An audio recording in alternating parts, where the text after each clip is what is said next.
Halo teman-teman sekalian, di video kali ini saya akan membahas tentang kontroversi dan sisi gelap dari susu. Ya, kita akan bahas itu dan tonton sampai selesai agar pemahaman teman-teman penuh dan lengkap.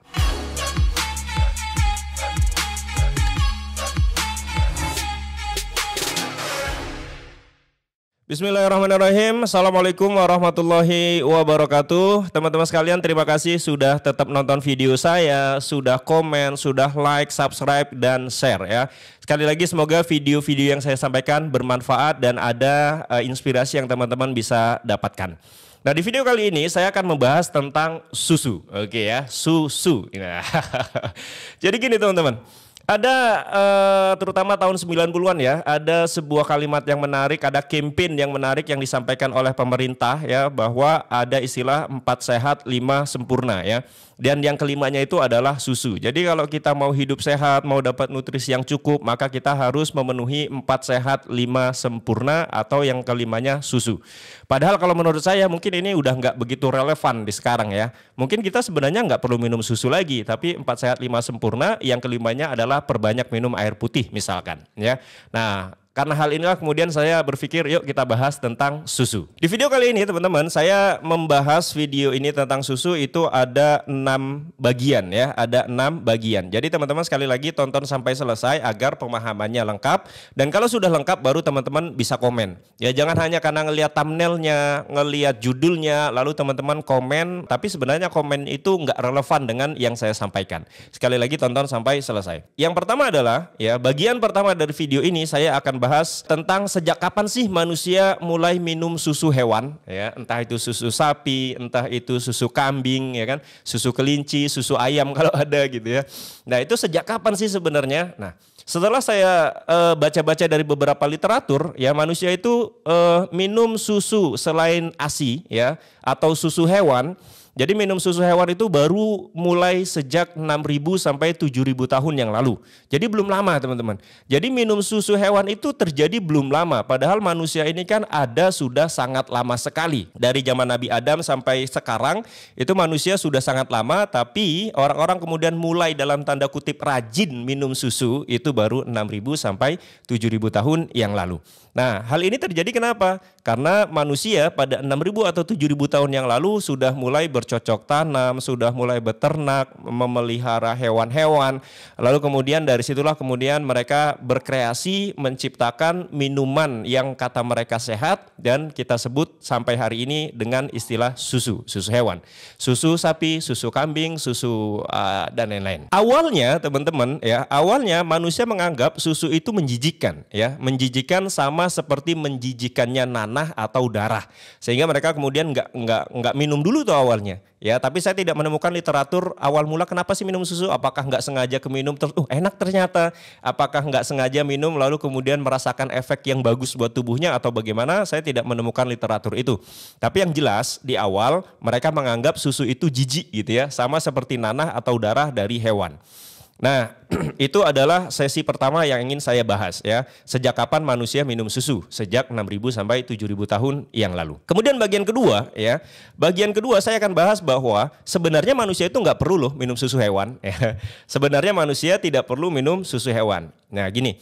Analoginya gini teman-teman, susu hewan itu diciptakan ya untuk hewannya. Misalkan susu sapi. Kenapa sapi itu kemudian setelah melahirkan kemudian bisa memproduksi susu itu adalah diperuntukkan untuk anaknya gitu loh. Jadi susu sapi itu ada untuk anak sapi, susu kambing ada itu untuk anak kambing ya kan, susu kelinci ada itu untuk anak kelincinya. Jadi sebenarnya Allah menciptakan susu ya, Tuhan menciptakan susu pada hewan itu adalah untuk anak-anaknya, bukan untuk manusia. Tapi sekali lagi teman-teman, dengan kreasi kita semakin lama semakin tahun, kemudian kita berpikir kayaknya enak nih, kita akhirnya minum juga gitu ya. Menurut saya ya susu itu diciptakan untuk dirinya gitu. Susu sapi untuk anak sapi dan seterusnya tadi. Di bagian ini saya mau bilang juga bahwa manusia itu harusnya cukup minum ASI saja. Kalau sudah minum ASI selama 2 tahun, dari lahir sampai 2 tahun pertama dia full minum susu ASI, maka setelah itu seharusnya manusia tidak perlu minum susu lagi.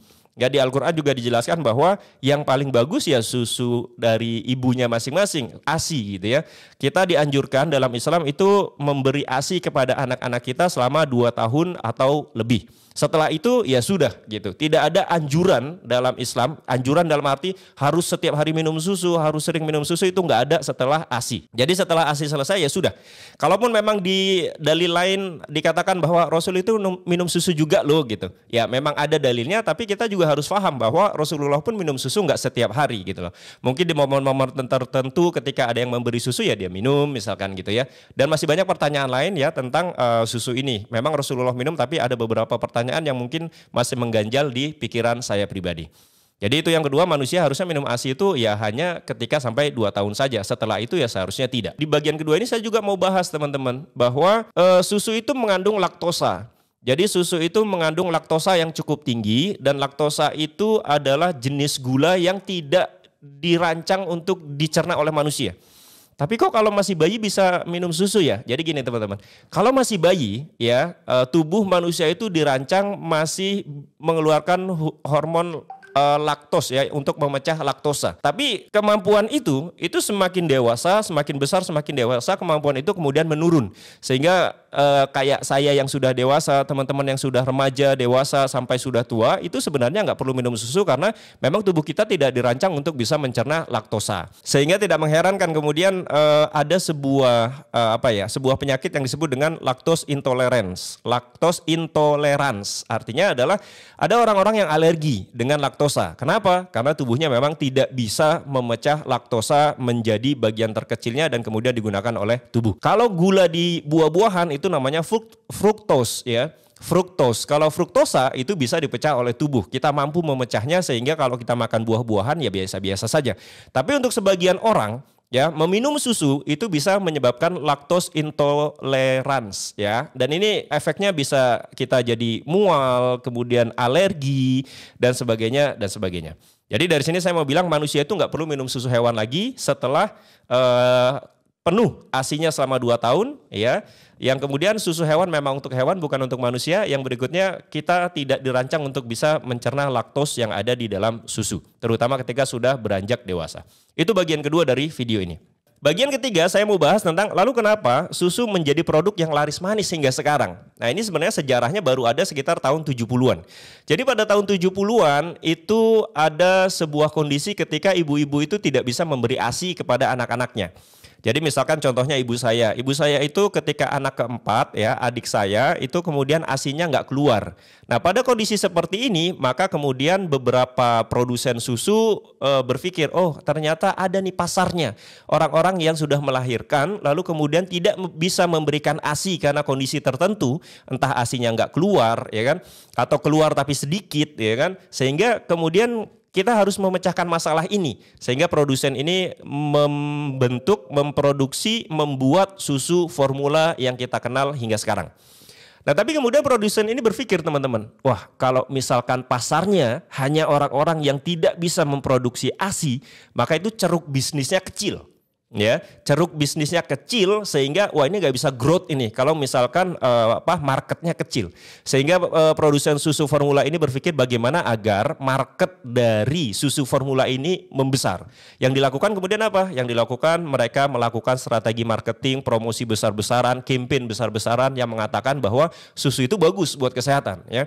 Dan bahkan di iklan-iklan yang mereka gunakan itu mereka menggunakan model yang memakai baju-baju simbol kesehatan, misalkan baju dokter ya, atau pakai stetoskop dan sebagainya, sehingga orang-orang dengan melihat iklan itu terus-menerus tertanamlah di dalam pikirannya bahwa oh susu ini penting, oh susu formula ini bagus gitu. Padahal pada kenyataannya awalnya susu formula itu diciptakan untuk orang-orang yang memang dalam kondisi tertentu tidak bisa memberikan ASI dalam jumlah yang maksimal kepada anaknya. Nah itu sejarahnya ya, kenapa kemudian susu menjadi laris manis. Karena memang ada sisi bisnis yang nggak bisa kita abaikan. Dari sini kemudian campaign ini membesar terus menerus, didanai dengan dana yang luar biasa hebat gitu ya. Akhirnya muncul susu formula, kemudian susu untuk orang tua, susu untuk ibu hamil, kemudian susu untuk misalkan yang kurang tinggi, yang kurang gemuk, kemudian muncullah susu-susu yang lain. Jadi sekali lagi sisi bisnisnya jauh lebih besar daripada dengan sisi kesehatan yang selama ini digembar-gemborkan ya. Itu adalah sisi atau bagian dari video ini, bagian yang ketiganya. Kenapa susu menjadi laris manis? Padahal menurut saya susu itu nggak perlu lagi kita konsumsi kalau kita sudah full minum ASI selama 2 tahun. Kemudian yang berikutnya teman-teman, di bagian keempat ya, di bagian keempat saya mau bahas tentang susu dalam pandangan Islam ya. Karena ini agama saya dan banyak orang yang mengatakan dalam Islam dianjurkan kok. Baik, jadi saya akan bahas di bagian ini tentang susu dalam pandangan Islam itu seperti apa sih? Nah, yang pertama saya mau bahas, memang ada dalil-dalil terutama sunnah dari hadis dari Rasulullah SAW yang mengatakan bahwa Rasulullah itu beberapa kali minum susu. Ketika Isra Mi'raj di Masjidil Aqsa kemudian disediakan 2 gelas yang salah satunya susu, Rasulullah memilih susu karena salah satunya arak, satunya susu. Dipilihlah susu. Di beberapa kegiatan yang lain, dalam hadis yang lain Rasulullah juga beberapa kali minum susu. Jadi memang kalau dalam Islam susu itu baik ya. Dan saya tidak bilang susu itu jahat, tidak gitu ya. Tapi ada beberapa kontroversi yang harus kita pahami sama-sama. Terlepas nanti setelah menonton video ini tetap minum susu atau tidak, itu pilihan teman masing-masing. Mau tetap minum susu silahkan, mau tidak juga silahkan.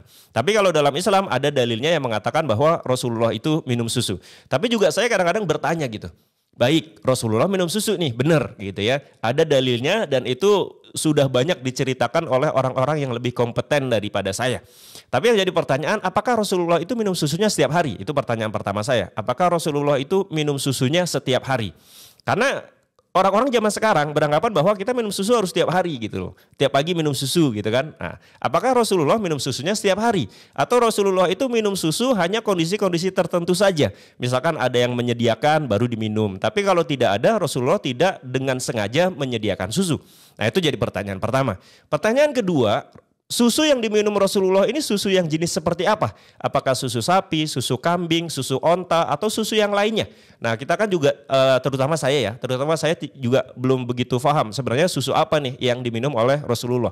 Ada yang bilang susu sapi bang, ya sudah berarti susu sapi. Tapi sekali lagi, apakah sering atau tidak? Kemudian yang berikutnya, pertanyaan berikutnya, yang diminum Rasulullah itu apakah benar-benar susu fresh gitu ya, yang memang diperah dari hewan, kemudian dimasak sedemikian rupa, baru diminum? Atau berupa susu yang sudah difermentasi menjadi misalkan kefir, menjadi misalkan yogurt atau apa. Nah, ini juga masih menjadi pertanyaan saya. Jadi kalau dibilang Islam menganjurkan minum susu, iya benar. Tapi ada 3 pertanyaan yang menurut saya masih belum mendapatkan jawabannya. Apakah Rasulullah minum susu setiap hari? Yang kedua, susu hewan apa yang diminum Rasulullah? Yang ketiga, apakah susu murni atau susu yang sudah difermentasi? Nah, kalau teman-teman punya jawaban atas ketiga ini, maka teman-teman saya harap silakan beri di kolom komentar agar saya juga belajar ya. Saya juga belajar bahwa ternyata seperti ini. Nah, ini adalah bagian keempat dari video ini tentang susu dalam Islam. Selanjutnya, bagian kelima dalam video ini saya mau membahas tentang kandungan susu. Nah, teman-teman sekalian, kandungan susu ini ya sudah divalidasi dari semua penelitian rata-rata itu mengatakan bahwa kandungan susu itu memang bagus semua kecuali laktosa. Dan laktosa itu pun tidak bagus hanya ke beberapa orang yang terutama punya alergi terhadap laktosa. Selama orang itu tidak punya alergi terhadap laktosa, maka susu menjadi baik-baik saja.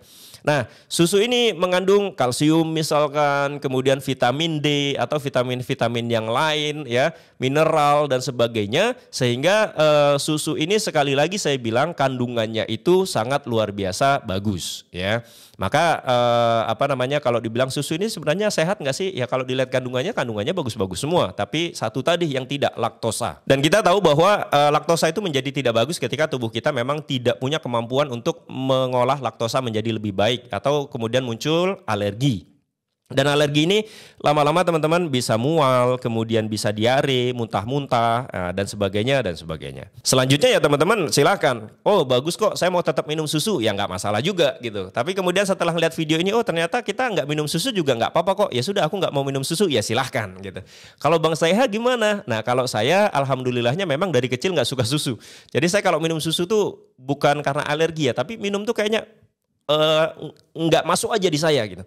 Saya mual kalau habis minum susu tuh. Makanya saya kemudian nggak pernah minum susu dari kecil hingga sekarang. Ya, kalau teman-teman mau ikut saya ya silahkan. Kalau tidak juga tidak masalah. Toh kandungannya memang nggak buruk-buruk juga gitu. Cuma memang ada kontroversi yang seperti yang saya jelaskan tadi. Sebenarnya kalau kita sudah minum ASI 2 tahun ya sudah ya. Kan nggak ada juga ya dari semua mamalia yang ada di dunia. Ya, mamalia itu adalah hewan-hewan yang menyusui, contohnya anjing, ya kan, kucing, kemudian sapi, kambing. Itu nggak ada loh yang dia minum susu dari hewan lain ketika dia sudah besar.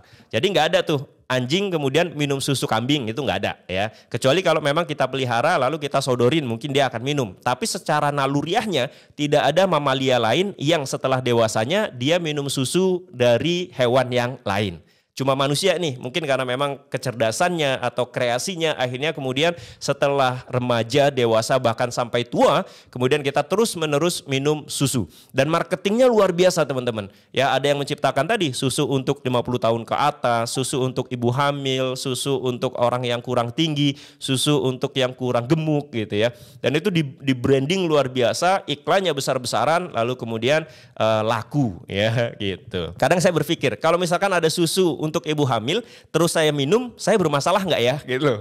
Kan kalau menurut saya ya nggak masalah lah. Kita minum susu ibu hamil juga nggak masalah. Toh kandungannya juga itu-itu saja sebenarnya.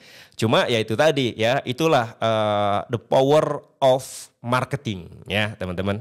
Nah ini adalah kandungan susu bagian kelima. Kemudian bagian keenam. Di bagian keenam ini saya akan bahas tentang ada 5 alasan ya kenapa kita itu seharusnya tidak minum susu. Alasan pertama adalah susu itu sebenarnya udah nggak kita butuhkan kalau kita sudah minum ASI selama 2 tahun. Itu alasan pertama. Tadi saya sudah jelaskan panjang lebar di atas bahwa nggak perlu lagi kita minum susu kalau sudah minum ASI 2 tahun full.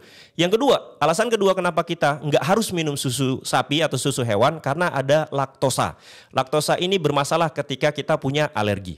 Kemudian yang ketiga, sebagian orang itu mengalami alergi, mual, muntah atau diare ketika minum susu. Sehingga inilah alasan ketiga kenapa orang-orang seharusnya nggak minum susu. Nah yang keempat ini adalah berkaitan dengan praktek peternakan sapi yang dalam tanda kutip tidak friendly lah ya. Teman-teman bayangkan seperti ini ya, ada industri susu yang memproduksi susu untuk manusia, lalu kemudian dia memelihara sapi, lalu sapi ini melahirkan, lalu karena memang untuk memenuhi kebutuhan manusia yang sebenarnya gak butuh-butuh banget, itu anak-anak sapinya kemudian dipisahkan. Padahal anak sapi ini lebih butuh susu ibunya daripada manusia gitu loh. Lalu kemudian karena bisnis, ini anak-anak sapinya kemudian yuk kita pisahin. Lalu susunya kita perah, kita olah sedemikian rupa, kemudian baru dijual kepada manusia. Nah praktek-praktek ini nggak hewani gitu loh. Kasihan anak-anak hewan yang memang dia butuh susu, tapi kemudian dipisahkan dari ibunya sehingga susunya kita makan. Padahal kita pun nggak butuh-butuh amat. Nah ini adalah peternakan yang tidak hewani gitu ya, yang tidak berperi kehewanian. Nah, itu baru yang pertama ya. Kemudian yang kedua ya, teman-teman tahu nggak bahwa peternakan sapi itu menghasilkan gas metan yang cukup besar. Jadi banyak peternakan sapi yang kemudian dia memproduksi susu sapi dalam jumlah besar, jadi butuh sapi banyak.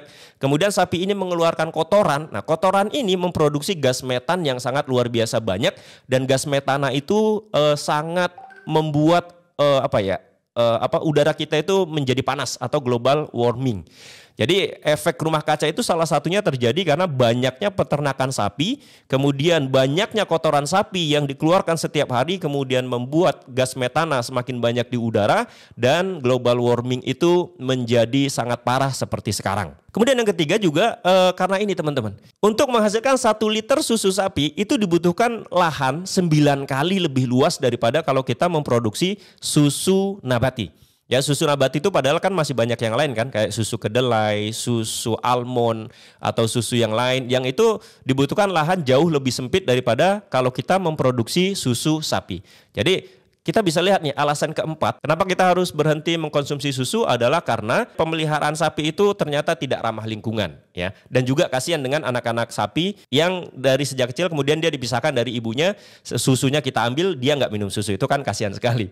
Kemudian alasan kelima, kenapa kita nggak perlu minum susu, karena ada alternatif lain yang jauh lebih friendly. Contohnya adalah susu nabati seperti susu kedelai misalkan, atau susu almond, atau susu yang lainnya. Nah kemudian teman-teman, bagian terakhir dari video ini saya akan membahas tentang kesimpulannya. Setelah saya bahas tentang kontroversinya, kemudian tentang bahwa susu ini lebih banyak sisi bisnisnya daripada sisi kesehatannya, ya, maka kesimpulan yang ingin saya sampaikan adalah satu, teman-teman sebenarnya ya bebas-bebas aja.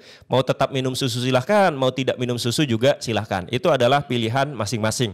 Toh Islam juga tidak melarang, mau minum susu silahkan, mau tidak juga nggak masalah. Jangan karena ada dalil tertentu lalu kita bilang, oh kita harus ikut Rasulullah, harus minum susu, kan nggak juga. Rasulullah juga minum susunya nggak tiap hari. Jadi kalau misalkan ada yang menghidangkan ya kita minum nggak masalah. Kalau tidak ada yang menghidangkan ya saya rasa tidak perlu amat kita harus sedia susu di rumah lalu harus kita minum setiap hari, itu saya rasa tidak perlu banget gitu.